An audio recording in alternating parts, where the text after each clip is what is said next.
Bonjour à tous, aujourd'hui on se retrouve pour cette vidéo qui va porter sur le thème de l'émulation sur ordinateur, précisément sur Windows, parce que c'est la plateforme la plus utilisée. Donc on va monter dans la puissance, on va commencer par les consoles les moins puissantes. Donc on a la NES, donc la NES, comme tous les émulateurs, il faut une manette. Donc la manette c'est dans Input, après vous configurez vos touches. Donc je vais tester, vous faire voir comment ça tourne avec Zelda.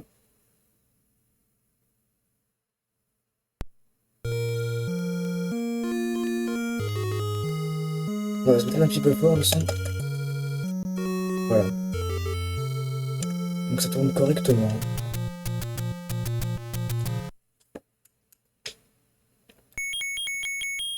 Voilà,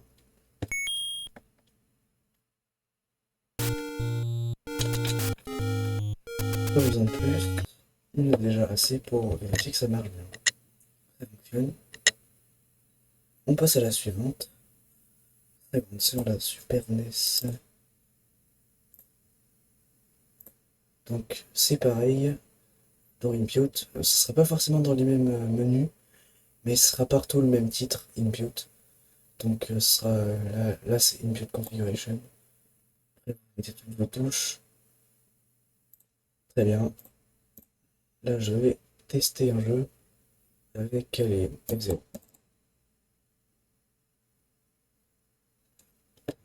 Donc là, il n'y a pas de son, je sais pas pourquoi j'ai dû le couper. Ah oui, et j'ai mis du lissage, mais ça c'est pas obligatoire. C'est pour améliorer un peu les graphismes. Ouais, là par exemple, vous voyez que j'ai pas configuré ma manette. Donc, non. Right. B, A, Y, X. D'accord. Start, select, left, right. Et après ça, bas. Qu'est-ce que c'est que ça? Il n'y a pas de deuxième. Ça doit être une option. D'accord, donc là, voilà. Bien. Je peux vous montrer ça.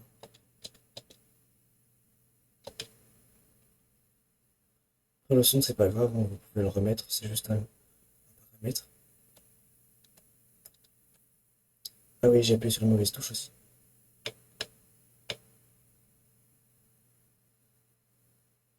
Donc vous voyez, ça fonctionne bien. Passons tout de suite à la suivante. Donc la Game Boy Advance, c'est à peu près comme la NES, c'est les mêmes boutons. La Super NES, je dirais même, mais sans les deux boutons en plus ici. Donc comme d'habitude, outils.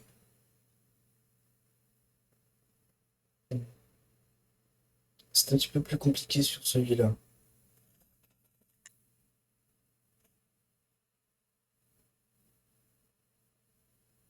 Oui, un petit peu plus compliqué.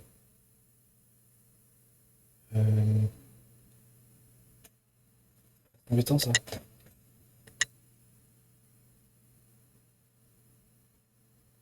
Je vais finir par trouver, hein. J'ai bien trouvé une première fois. Ah voilà, paramètres. Et vous avez ici tout ce qu'il faut. Donc là, c'est déjà paramétré. Voilà. Hop, appliquer. Ok. On teste un jeu.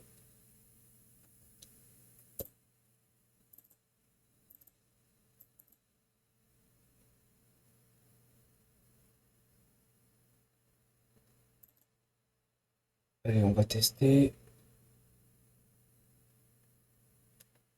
Java Zelda. Allez,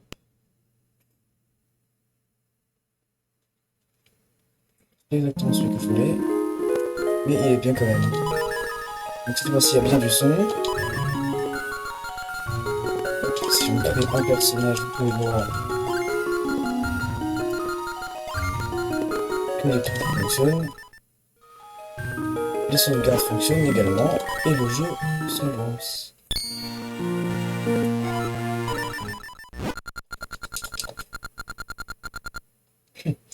Oui, et bien, je pense qu'on va pas pouvoir aller plus loin, mais en tout cas, le jeu fonctionne.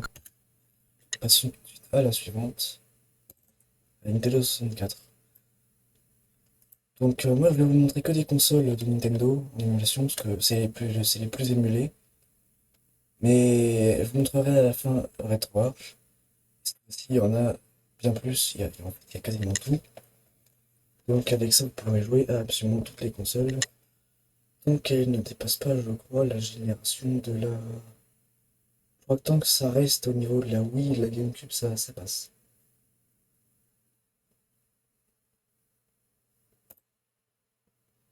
Donc là, je vais tester.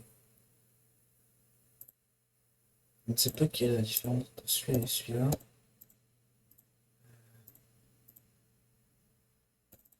On va tester avec ça.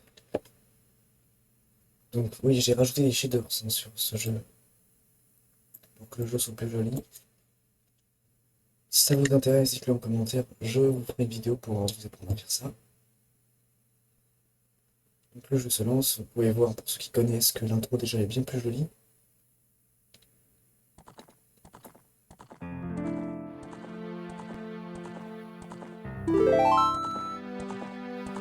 Donc Remaster Edition en 2014. Donc l'édition a été faite en 2014. Ah oui, c'est vrai, je me souvenais plus, mais j'ai quasiment terminé le jeu. Donc ça fonctionne bien. J'ai pas des FPS foufou non plus. Mais ça se règle avec différents réglages dans les shaders. Et dans le jeu aussi. Mais franchement, le jeu, dites-moi ce que vous en pensez. Il est joli.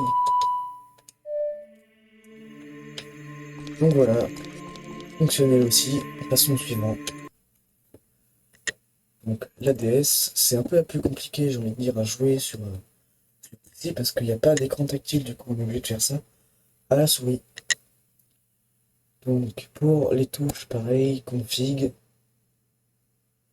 euh, Ça va être dans contrôle config. C'est déjà configuré. Open ROM. On va tester avec le seul jeu que j'ai, une carte DS. Pourquoi c'est comme ça, j'en sais rien.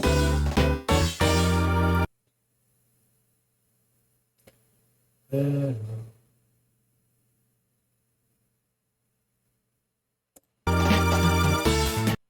Alors, je vous apprends en même temps à régler un peu les problèmes d'affichage parce que c'est un petit peu chiant sur ce genre de choses. Non, c'est pas ça que je veux faire. Sinon,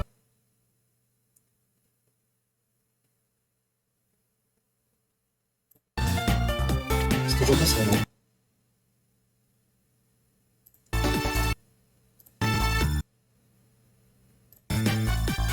C'est pas ça. Donc si vous voulez mettre des filtres comme j'ai mis là, vous pouvez remarquer que là, si j'enlève les filtres,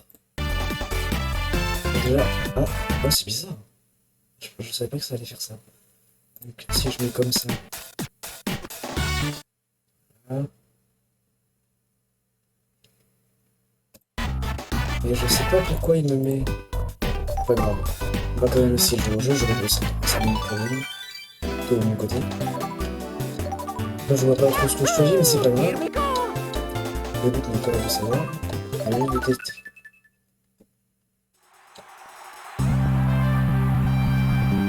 Ouais. Il y a quelques petits bugs. Je vais régler ça. Sinon, si vous avez vraiment des problèmes, à mon avis, il y a un onglet paramètres. Reset. Non, ça c'est jeu. Euh,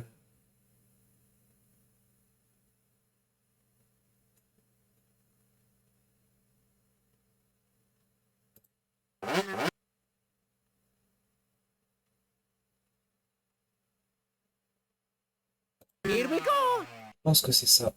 Ça va être lockdown. Ah, voilà.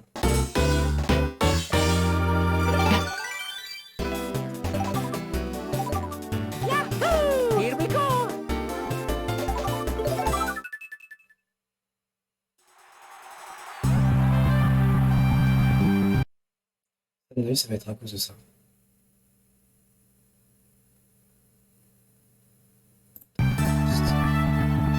Voilà, c'est un peu mieux là. Donc, le jeu fonctionne. Yes.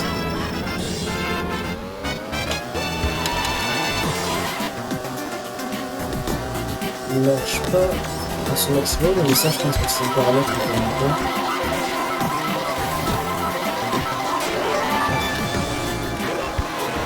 Le jeu est quand même validé fonctionner, même si c'est pas son problème. On passe au suivant.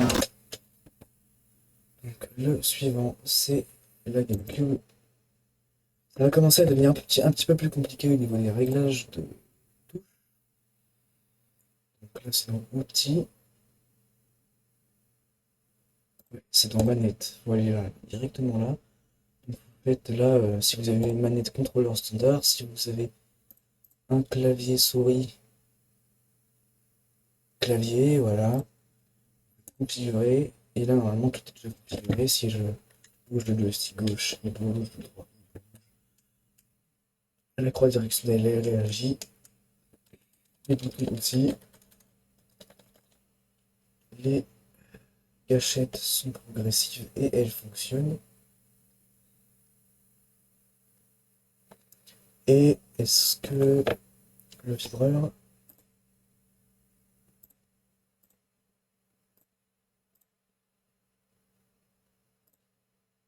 Non, c'est pas celui-là.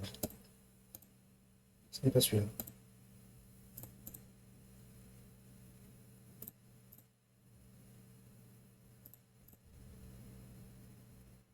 C'est celui-là.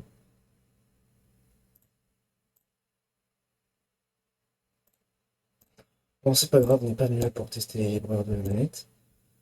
Donc ça, c'est bon, les contrôles. Une fois que vous avez bien paramétré ça, vous pouvez lancer un jeu. Donc on va relancer un F0, puisqu'on en a lancé un tout à l'heure sur la Super NES, pour tester le jeu.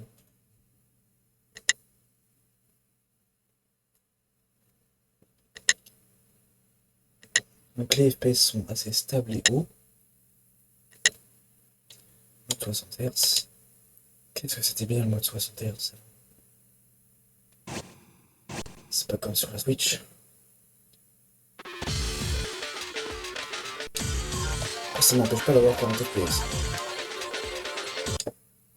Voilà, donc le jeu fonctionne, on va quand même tester un petit peu. Allez, on fait une practice.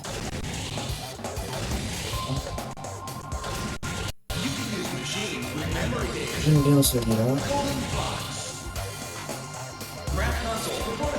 Comme ça, c'est très bien.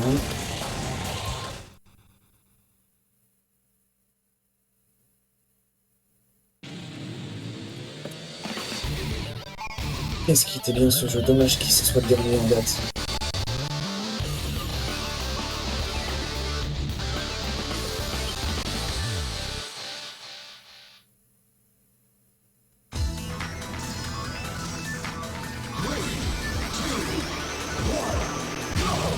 Oh, il est beau, non, le jeu pour son époque. Après, il faut dire que les réglages sont de 1080p, puisque je suis sur PC émulateur. Même si c'est pas vraiment représentatif de ce qu'on pouvait faire à l'époque sur la vraie console. C'est même beaucoup mieux. Donc voilà, le jeu fonctionne. Pas besoin de plus. On freine. On passe. Le suivant, qui est problématique de tous, je pense, la 3DS. Que les jeux ont énormément de problèmes de compatibilité avec. Donc je vais prendre celui qui fonctionne le mieux, je vais prendre Mario Kart 7. Donc, encore une fois, les contrôles, outils, ou alors là, c'est dans configurer, contrôle, et vous avez tous les contrôles. Donc une fois que ça c'est bien fait, vous pouvez lancer le jeu. Oui, oui, je t'autorise à lancer Citron. Ça prend un tout petit peu de temps avant de démarrer, mais trop fois rien. Donc ce que je vous disais avec la DS tout à l'heure, c'est la même chose avec cette console-là. L'écran tactile, suffit avec la souris.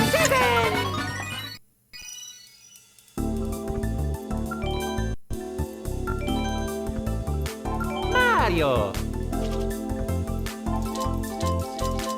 on va prendre une petite carotte comme ça et on va tester. Let's go!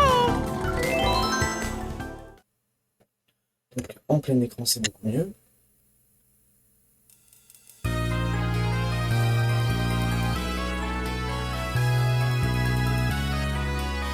Donc il faut savoir que les écrans ils sont pas comme ça de base, hein. Les paramétrés de base ils sont l'un à côté de l'autre de la même taille. Moi je trouve que comme ça c'est bien mieux.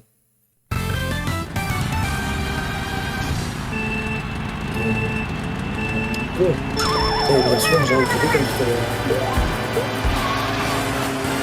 Donc là le jeu n'a pas de problème de piloter comme Mario Kart tout à l'heure. Je fonctionne à 100% de sa vitesse. Bye bye! Bye bye! Et voilà. Maintenant on va c'est triste. Là il va pas se tomber en la décade. C'est pas grave, c'est très bien comme ça. Donc l'avant-dernier c'est Cemu avec la Wii U. Donc ça, à part si vous avez vraiment un très bon PC, je vous conseille de mettre ce genre de choses, éditer le pack graphique et vous mettez des choses comme FPS Slowdown pour augmenter les FPS. Excusez-moi. Ou alors, dans Breath of the Wild, quelque chose d'un petit peu plus représentatif de ce genre de choses. FPS++, voilà ce genre de choses qui vont faire, excusez-moi, qui vont faire gagner des FPS parce que sinon ça va vraiment être très compliqué de jouer correctement. Donc on va lancer tout de suite un Zelda, le meilleur pour moi.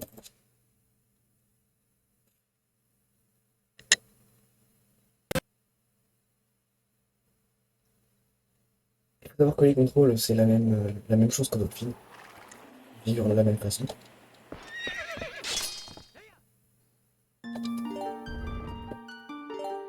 Et vous pouvez voir que là j'ai quasiment terminé le jeu, j'en suis très fier.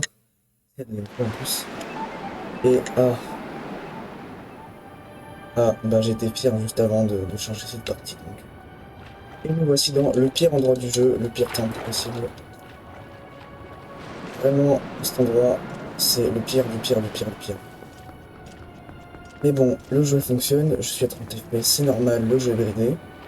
Si je voulais, je pourrais monter plus, mais il faut mettre un mode. Je n'ai pas. C'est pas grave, le jeu fonctionne, les maîtres fonctionnent, passons au suivant. Donc là, ça va commencer à être vraiment très compliqué, parce que j'ai une GTX 1060, comme vous savez. Et là, on va jouer à Zelda Tears of the Kingdom. Oui, oui. Donc, ça va être compliqué. Je peux vous dire que la carte a vraiment du mal. Alors, je sais que j'ai vraiment pas fait des paramètres optimum, mais j'arrive pas. J'en ai testé des dizaines et des dizaines de différents des paramètres.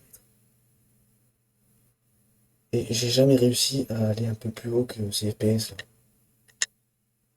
Faudrait que j'ai cherché pourquoi. Malheureusement, j'arrive pas à savoir.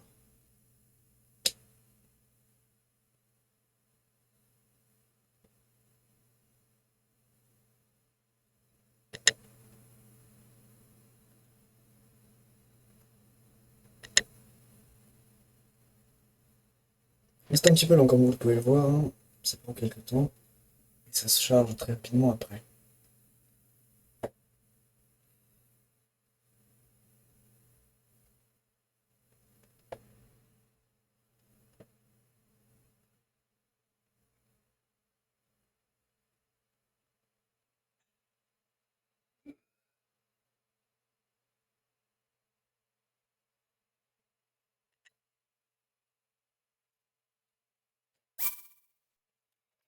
Et voilà, le jeu s'est lancé. Si long au final. Moi, je vous conseille de mettre ça comme ça. En raid. Non, vous mettez en docked. Parce qu'à force, vous ne mettez pas d'anti-aliasing parce que ça fait ramer le jeu. C'est ça qui va vous permettre de gagner des FPS. J'espère que ça va pas cracher parce que de temps en temps le jeu crache à cause du chargement. C'est normal, c'est un émulateur récent donc c'est pas forcément très très stable. On a de la chance, il a pas planté. Donc ça fonctionne. Au passage, faites pas attention au bruit de fond. dans une maison, je ne vis pas tout seul, donc vous voyez là, 20 FPS, 20 FPS, c'est vraiment... Je vais attendre que ça charge, sinon je vais le mettre en CAD, comme ça. FSR, non, certainement pas, il reste linéaire. Moi je vous conseille de le mettre en scale force, hein, franchement c'est le mieux pour jouer.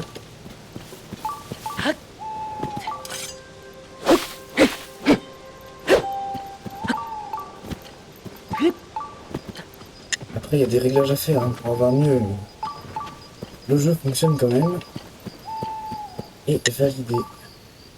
Alors que c'est un jeu gourmand, donc ça n'a pas forcément ce problème de FPS sur tous les jeux de cette console. Voilà donc, je prends un petit peu de transformer. Et comme promis, je vais vous montrer ce qui va vous permettre de jouer à la plupart de vos jeux rétro gaming. Et pas si rétro gaming que ça, hein, puisque récent. Donc, pour jouer à un jeu, il vous suffit de faire charger un cœur, télécharger un cœur. Vous choisissez la console que vous voulez émuler. Par exemple, moi, si je veux émuler, on va dire Doom 3, comment ça Doom 3? Je ne sais pas. On va dire, je vais émuler la 3DS, tiens. Allez, on va voir si ça fonctionne mieux qu'avec ce que j'ai montré tout à l'heure.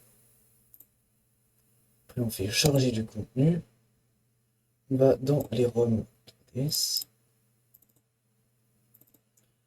Donc, au passage, j'en profite, je vous dis, télécharger les ROM, c'est illégal, bien sûr, si vous ne possédez pas les originaux. Cependant, pour ceux qui sont intéressés et qui sont des rats, tout comme moi, je vous propose de venir me DM sur mon Insta, sur notre Insta, que j'afficherai dans les descriptions des vidéos, tout thème confondu. Donc on va lancer Mario Kart 7. J'ai un petit mal de gorge, hein, bien sûr, excusez-moi.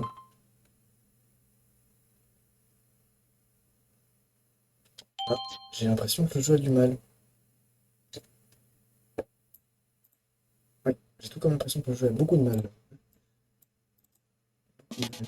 Mario Kart 7! Ah voilà, ça finit forcément par se lancer.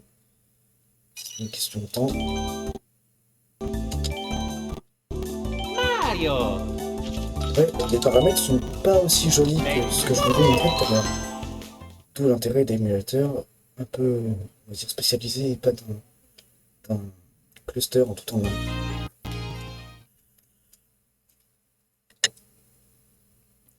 Non, non, je continue sur ce test. Voilà. Donc ça fonctionne pas aussi bien, hein, mais en général, ce genre de truc, c'est pas pour émuler des jeux comme ça aussi gros. C'est juste pour faire, par exemple, Dynamite pour le Super NES, le Lapping de Lapping, le Lapping pour le Color Dragon Ball. Ce genre de console là. Mais bien sûr, j'ai un peu sous-côté Sega pendant cette vidéo. J'y consacrerai une vidéo plus tard. Pour voir que ça fonctionne tout de même. Donc, je vais fermer l'émulateur.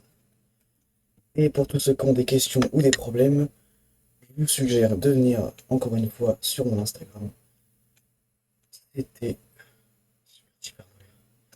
à une prochaine vidéo et bonne soirée à tous.